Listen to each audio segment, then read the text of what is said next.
a little over a year, around a year you've been living there. And the 22 is Rolly Johnson's. He just forgot it there, just left it there, or what?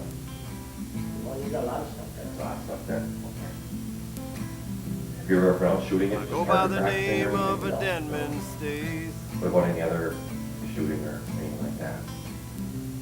And I write songs about the Avery Friday, case. we're doing a little target practice, sighting into a gun for Because for US. me, He had mentioned that you were total shooting it too. disgrace Okay, what were you to see shooting at? freedom and justice laid to waste.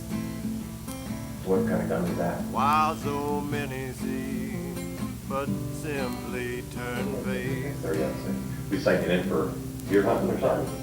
It's coming up pretty We soon. all know money Doesn't was seem like at it was as warm as stake, it's been, I tell you. Yeah.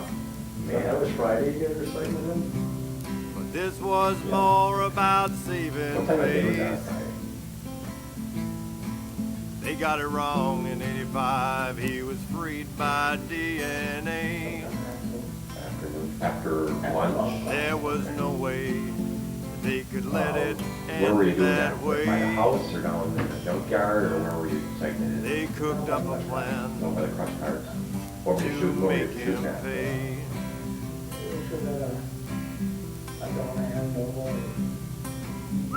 Did you hit it? Yeah, he did. You did? Wow, that's pretty good. How far away were you?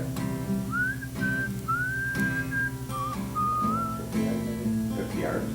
Somewhere. That's pretty good. So explain, I'm not sure, I only down in the junkyard once. Where exactly are the crushed cars?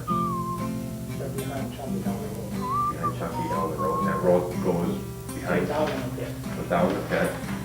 And Yes, they convicted like old this. Avery, where are the crushed cars? And here's Chuck's place. Then the first car that I blew on him. but there's so many There's a crusher there too? anomalies Okay.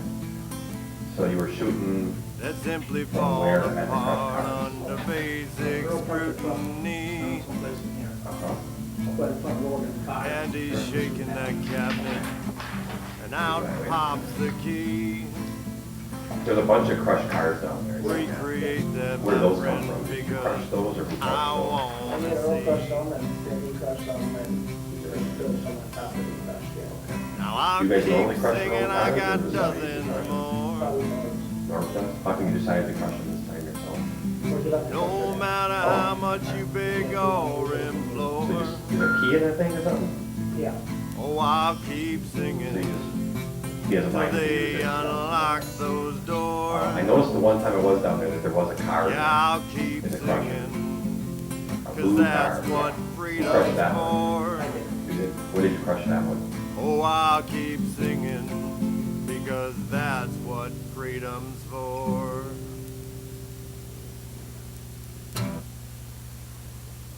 I don't remember.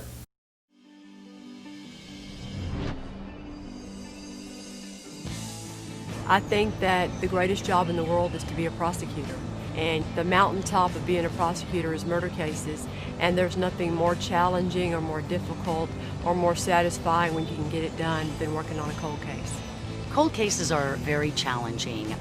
Cases where, you have the fingerprints, you have the DNA, and although I'm a complete forensic girl, it's what I do, they're kind of give-me's. They're a lot easier. They're easier for DAs to walk in and prosecute. They're easier for your jury to understand.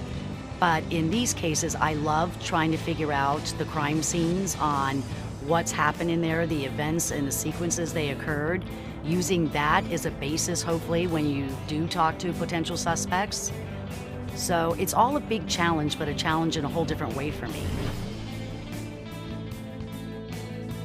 I'm most passionate about the idea that there will be a day where you can knock on the door of a victim's family and tell them that the case has been reopened and all resources thrown at it and that we've been able to solve it. And to see that look in their eyes, to see how they feel about that is a wonderful satisfaction.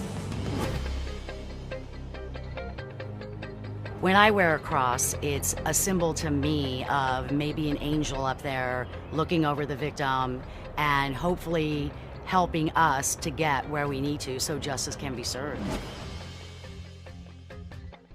Working with all these officers and deputies from little towns all across the country has been a wonderfully fulfilling experience.